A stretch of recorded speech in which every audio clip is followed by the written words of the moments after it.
Thierry Magnin, bonjour. Bonjour. Vous êtes prêtre du diocèse de Saint-Étienne, vous êtes également recteur de l'Université catholique de Lyon, docteur ès sciences physiques et docteur en théologie. Vous avez accepté de répondre à quelques questions sur le thème de la création. Est-ce que vous pouvez nous parler de la place de l'homme dans le Big Bang ? Alors, les astrophysiciens, parmi les nombreux modèles, nous proposent celui du Big Bang, en effet, qui est une hypothèse qu'on ne peut pas tester puisque notre univers serait né d'une grande explosion dite initiale il y a 13,7 milliards d'années, nous dit-on. Évidemment, les énergies sont impossibles à reconstituer dans un laboratoire.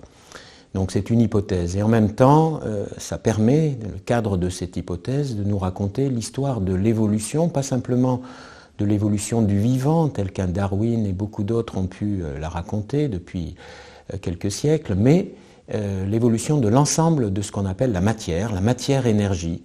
Notre monde serait né d'une grosse explosion, Big Bang, dite initiale, il y aurait 13,7 milliards d'années. Et quand on reporte sur un calendrier d'un an, en proportion, c'est 13,7 milliards d'années, on s'aperçoit qu'il faut beaucoup de temps, et donc d'espace aussi, pour que les premières galaxies apparaissent, par exemple. Il faut attendre le 1er mai, la fête du travail, en proportion. La vie n'apparaît déjà que dans la deuxième partie du calendrier, le 25 septembre, en proportion. C'est 13,7 milliards d'années reportées sur une année.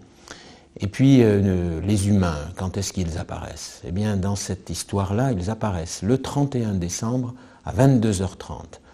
Alors c'est intéressant de contempler cette manière de présenter l'évolution. Nous, les hommes et les femmes, nous sommes les tout derniers arrivés dans cette fantastique histoire.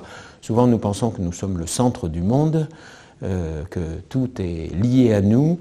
En fait, nous sommes les tout derniers arrivés dans une fantastique histoire de tout le cosmos qui nous précède et auquel nous sommes intimement liés.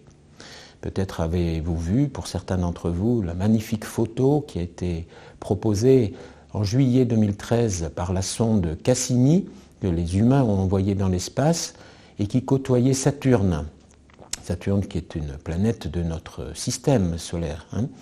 Eh bien, on voit un tout petit point lumineux à l'horizon depuis Saturne, et on nous dit que c'est notre Terre.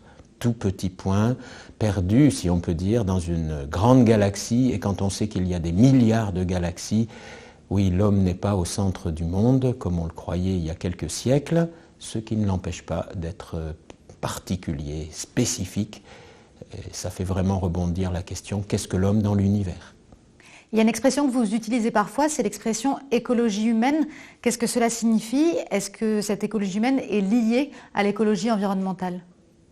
Alors je viens de raconter cette formidable histoire en peu de temps, de l'univers, d'après le Big Bang, 13,7 milliards d'années, une évolution de la matière-énergie avec des stades très importants, cette matière qui s'organise, qui se complexifie, qui va donner progressivement les atomes, les molécules, et puis le passage très lent de la matière inerte à la matière vivante, la biosphère, si vous voulez, et puis ensuite apparaissent les végétaux, les animaux, les humains, dans cette fantastique histoire.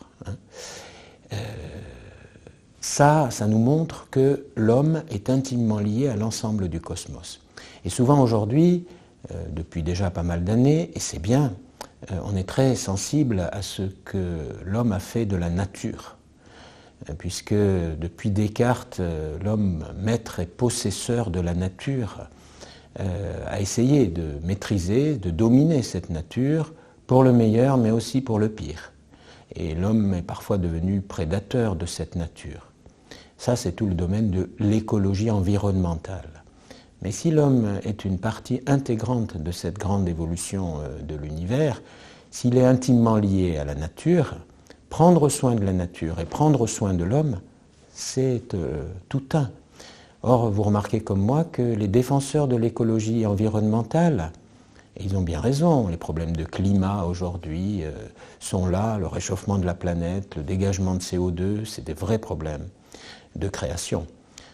Et en même temps, souvent, ce ne sont pas les mêmes qui vont défendre la planète, si je puis dire, et d'autres qui vont défendre plutôt la vie humaine, lorsqu'elle est menacée. Pourtant, de l'écologie environnementale à l'écologie humaine et retour, eh bien, oui, c'est lié. L'homme dans le cosmos, prendre soin du cosmos, prendre soin de l'homme, c'est tout un. Est-ce qu'on peut voir dans la préoccupation autour de l'écologie environnementale un signe d'espérance pour l'écologie humaine?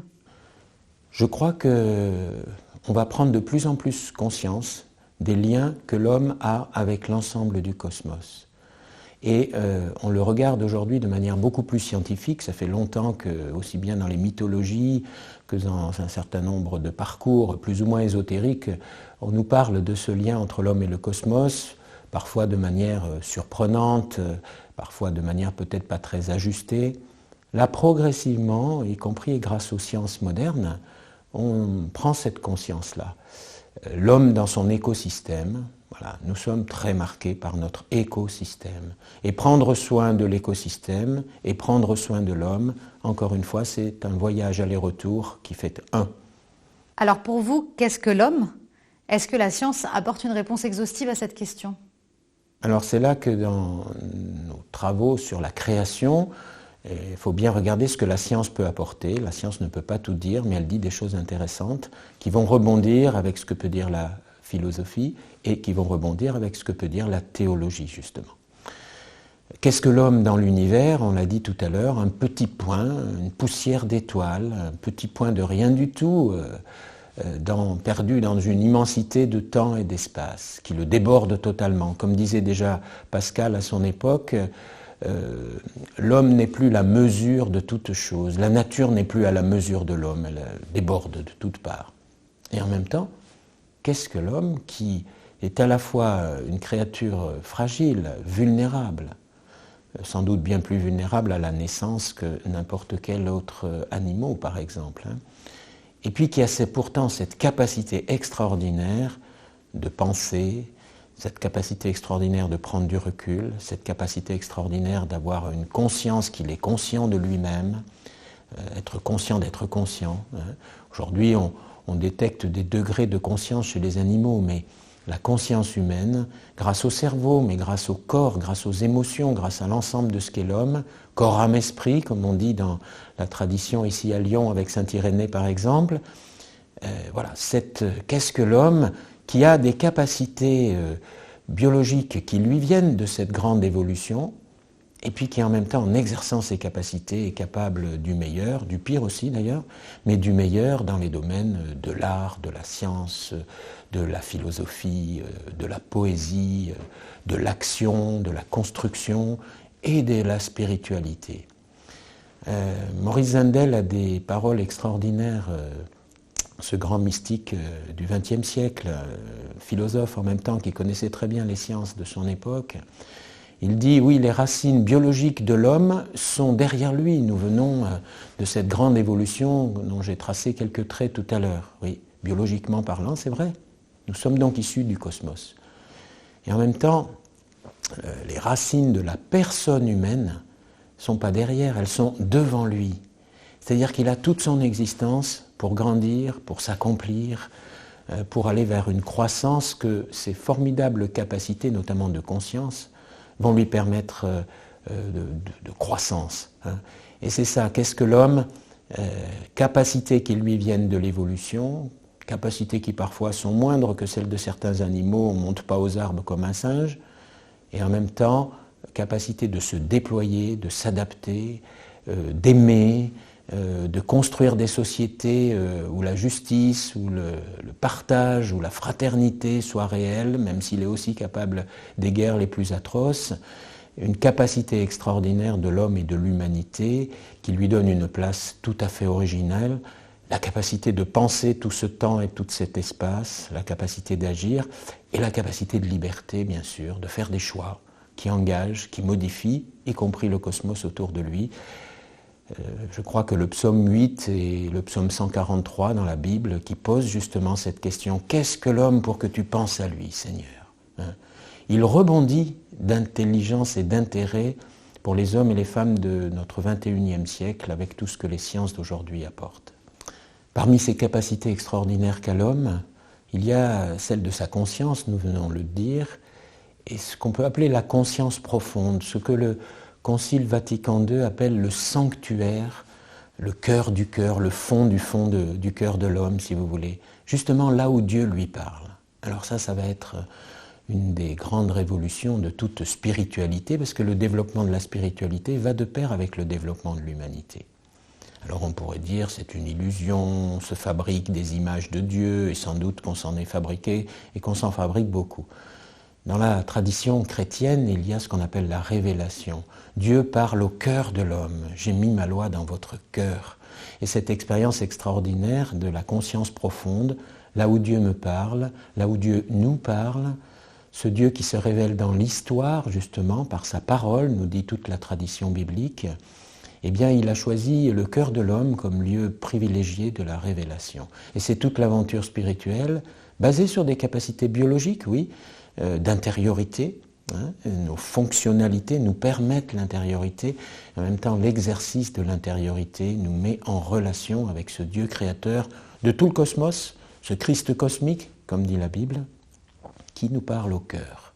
Ça, c'est la grande aventure de la spiritualité, du lien de l'homme avec Dieu, de ce Dieu créateur au sens non pas d'un ingénieur qui viendrait bricoler ou qui viendrait donner le bon coup de tournevis pour que le monde aille dans le bon sens, mais qui nous parle au cœur, qui nous donne sa parole pour que nous soyons les co-créateurs de cette fantastique aventure qui est loin d'être achevée. Ça, c'est toute l'ampleur de la tradition de la création au sens chrétien du terme, où l'homme est co-créateur avec Dieu, où Dieu lui donne d'exister. En Dieu, nous avons le mouvement, la vie et l'être, nous disent les actes des apôtres. À nous, à partir de cette vie, de ce mouvement reçu comme un don, de construire, de co-créer et de faire en sorte que ce monde aille dans le sens de l'alliance avec Dieu, c'est-à-dire dans le sens de la liberté, de la libération et de la fraternité. Ça, c'est toute notre œuvre, toute notre action qui est reprise dans la création, ampleur extraordinaire de cette vision chrétienne, actualité pour aujourd'hui, notamment à travers les grandes questions d'éthique qui sont soulevées dans notre société. Oui, la création, c'est une action de Dieu qui prend l'homme au sérieux en le rendant co-créateur, action de Dieu, action de l'homme, une alliance qui construit. Pour terminer, est-ce que vous avez un point de vigilance ou un message particulier que vous souhaiteriez transmettre aux animateurs de catéchèse qui vont vivre ce module avec les jeunes enfants ? Alors je pense qu'il y a deux écueils à éviter. Le premier écueil, c'est d'aller chercher dans les sciences modernes des preuves de l'existence de Dieu, ou certains iront chercher des preuves de la non-existence de Dieu. Ça, c'est une confusion qu'on appelle le concordisme. Il faut y faire très attention. Vous pouvez trouver cela et son contraire, voilà. Et puis, qu'est-ce que ce serait qu'un Dieu que la science prouverait ?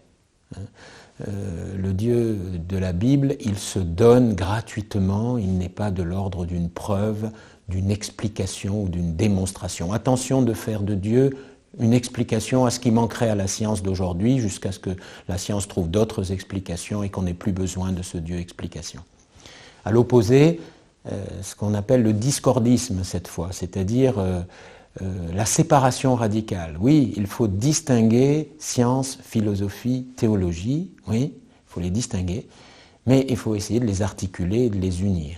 Il n'y a pas d'un côté, Thomas d'Aquin le disait déjà au XIIIe siècle, il n'y a pas d'un côté l'action de Dieu, de l'autre côté l'action de l'homme et aucune relation entre les deux. Il n'y a pas non plus 50% d'une action de Dieu et 50% d'une action de... C'est tout un. Et dans une horizontalité pour l'homme, dans une verticalité pour Dieu, Dieu donne l'existence. C'est lui qui nous fait exister à tout instant. Du coup, la création, elle n'est pas simplement, il y aurait éventuellement 13,7 milliards d'années. Elle est ici et maintenant, la création de Dieu. Qu'est-ce qui fait que j'existe ? Ça reprend d'ailleurs la grande question du philosophe. Pourquoi y a-t-il quelque chose et non pas rien ? Parfois, nous expérimentons cette sensation. Qu'est-ce qui fait que j'existe ? Oui, c'est que j'ai une biologie qui marche plus ou moins bien. Bon, quel est ce souffle intérieur qui m'anime et qui anime toute la création ? La Bible reprend ça de manière extraordinaire. Entre le souffle de Dieu et l'action de l'homme, une alliance et non pas une confusion, ni une séparation. Je crois que c'est très intéressant, y compris avec des enfants, de toucher à ce qu'ils peuvent eux-mêmes expérimenter du souffle créateur, y compris dans leur inventivité, leur créativité, leurs rêves. On peut toucher de près à ce souffle qui nous anime, qui est au fond du fond de notre cœur, qui nous anime, qui est bien intérieur à nous-mêmes et qui est plus grand que nous-mêmes. Ça rejoint cette grande tradition chrétienne qui nous parle de cet amour de Dieu pour nous, de cette présence de Dieu dans le cœur de l'homme. Il est bien en nous, ça passe par nous, et il est bien plus grand que nous. C'est notre chance et c'est notre avenir. Merci beaucoup, Père, pour cet entretien.